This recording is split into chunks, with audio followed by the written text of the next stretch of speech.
Sila ang bantayog ng pagkaing makabayan, mga kampyon ng kalan, handang tumuklas ng bagong lasa. Bumubuhay sa tradisyong kanilang kinagisnan. Lasapin natin ang kwento ng bawat kusin hero. Pagputok pa lang ng araw, nagbubukas na ang Echage Bakery dito sa A. Bonifacio Avenue. Dahil ilang minuto na lang, darating na ang kanilang mga suki. All year round, isa ang panaderyang ito sa go-to places ng mga Pinoy foodies na naghahanap ng mga paborito nilang pampasalubong.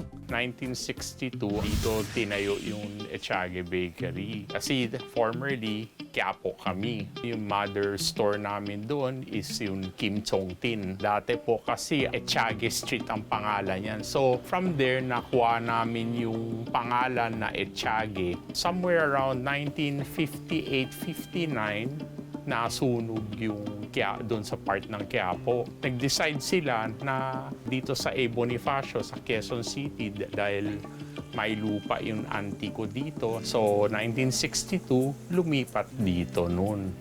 Yung father ko ang nag-handle. Nagsisimula po ako ng mga 6 o'clock hanggang 5 o'clock na po yun.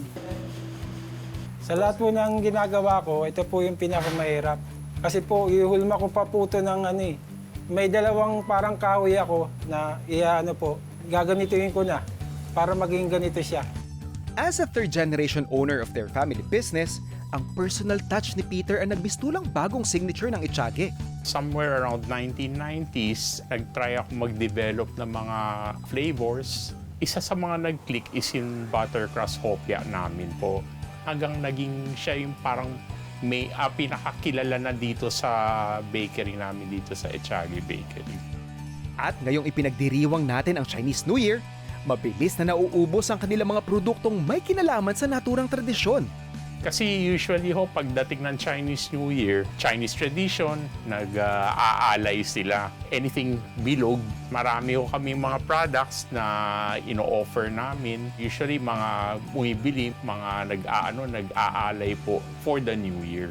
At ang dahilan kung bakit ito tinatangkilik ng kanilang mga suki, yung sa kanya kasi una-una, tamang timbang. Tapos yung lasa niya, hindi ko bato. Ang kadalasan na na-order ko, sir, is hopia, tikoy, or Spanish bread, mga breads po. First time ko makakuha ng ganung booking, sir, na ganung kadami. Nakakatuwa naman pag nakakarinig kami ng ganyan at sobra silang happy na kinakain lang yung product namin na parang excited pa nga minsan eh.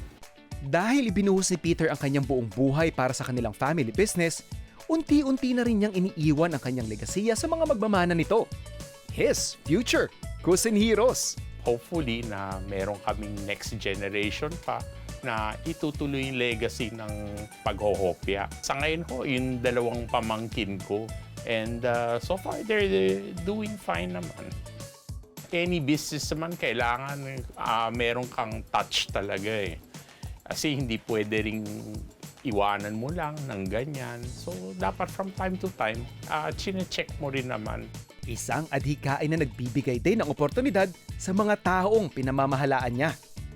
Bago po ako magtrabaho dito sa Echage Bakery, dati po akong gwardiya sa labas po. Nag-extra muna ako pag Chinese New Year hanggang sa na-discover po akong gumawa ng mga hopia-hopia. Kasi Pilipino na kultura talagang mahilig kumain eh. I think ang hopia, tuloy-tuloy naman yan. Hanggang sa meron nagpapatronize at may nag-a-appreciate yan, tuloy-tuloy man. Even tikoy po, I guess 2 words lang yun eh. Sipag, tiyaga.